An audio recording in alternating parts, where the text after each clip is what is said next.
Bangladeshi Chinese রেস্টুরেন্টগুলোতে যে বাংলা স্টাইলের থাই স্যুপটা হয় সেটা আমাদের প্রায় সবারই কম বেশি ফেভারিট। আজকে আমি বাসায় হুবহু সেমভাবেই এই থাই স্যুপটা করে দেখাবো, যেন আপনাদের কষ্ট করে আর রেস্টুরেন্টে যাওয়া না লাগে। প্রথমে একটা স্যুপ পটে আমি 1.5 লিটারের মতো পানি নিয়ে নিব, আর সাথে কিছু চিকেন স্টক দিব। চিকেন স্টক আমি আগে থেকে রেডি করে রেখেছিলাম। সেটা আমি চিকেন, আদা রসুন, কিছু হার্বস আর কিছু গরম মশলা দিয়ে সিদ্ধ করে সেটার পানিটা ছেঁকে স্টোর করি কাঁচের বোতলে। সেটা পরবর্তীতে যখন তখন আমি স্যুপ বানানোর সময় ইউজ করি। এখানে প্রায় 500 ml মতো চিকেন স্টক ইউজ করেছি। আর এখানে কিছু লেমন গ্রাসের গোড়ার অংশটা আমি হালকা থেতলে নিয়েছি, আর কিছু গালাঙ্গাল মানে থাই জিঞ্জার যেটাকে বলে সেটা নিয়েছি। এর বদলে চাইলে নর্মাল আদা ইউজ করা যাবে, তবে এর টেস্টটাই সবচেয়ে অথেন্টিক। এরপর আমি কিছু চিকেন পাউডার দিয়ে নিচ্ছি। চিকেন পাউডার যদি আপনারা হালাল কোথাও কিনতে পান সেটা ইউজ করবেন। আমি বেশ অনেক আগে কিনেছিলাম, তাই আমার ব্র্যান্ডের নামটা মনে নেই।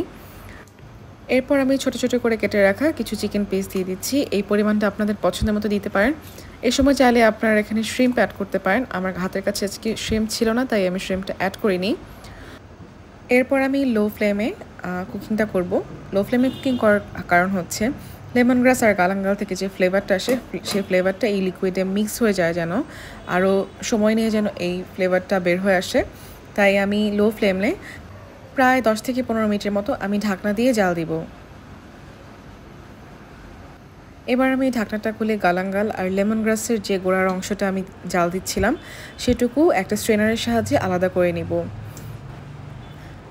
এরপর আমি একটা বাটিতে 2টা ডিমের কুসুম নিয়ে নিয়েছি। এখানে আমি হাঁসের ডিম নিয়েছি, আপনারা চাইলে মুরগি ডিমও নিতে পারেন। ডিমের সাদা অংশটা নেবেন না, শুধুমাত্র কুসুমটা এখানে নিতে হবে। কুসুমটা নিয়ে আমি ফেটে নিচ্ছি। এরপর আমি এর সাথে কিছু সস মিক্স করে দেব। এখানে আমি 1/3 cup tomato sauce, 1/4 cup chilli sauce আর 1 tablespoon sweet chilli sauce দিয়েছি। আপনারা চাইলে এই সসের পরিমাণটা আপনাদের টেস্ট বাড অনুযায়ী আর একটু বাড়িয়ে কমিয়ে নিতে পারেন।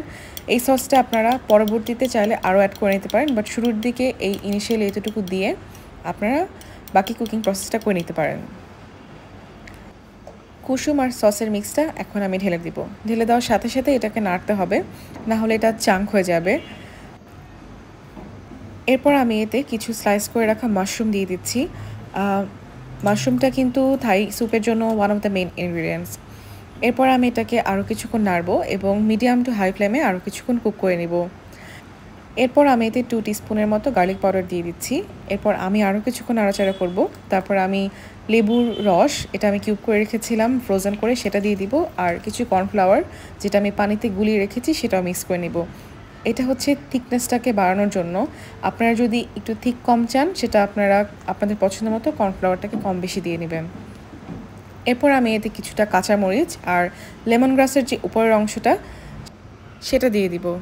এরপর আমি এটাকে আরও কিছুক্ষণ কুক করব। প্রায় 5 থেকে 10 মিনিটের মতো আমি মিডিয়াম টু লো ফ্লেমে রেখে কুক করব। এই অবস্থায় আমি ঢাকনা দিয়ে জালটা দিব। প্রায় 5-10 মিনিট জাল দেওয়ার পরে আমার কুকিংটা অলমোস্ট হয়ে যাবে, থাই স্যুপটা প্রায় রেডি হয়ে যাবে। আমি এখন ঢাকনা উঠিয়ে দেখাচ্ছি আপনাদেরকে এটার কালারটা কেমন হয়েছে।